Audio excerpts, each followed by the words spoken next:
కప్పుకోవడానికి దుప్పటి ఎందుకు వేడి కౌగిళ్ళ కోలాటం బాగున్నది నిదురపోవడానికి దిండు నాకెందుకు వడిని తల దిండు చేస్తుంటే బాగున్నది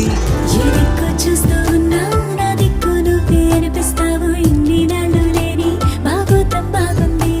ఈ చల్లగాలి ఉన్నా నీ బయట గాలి తగలాగుంటే ఎంత ఉక్కపోతా ఈ చిత్రం బాగుందే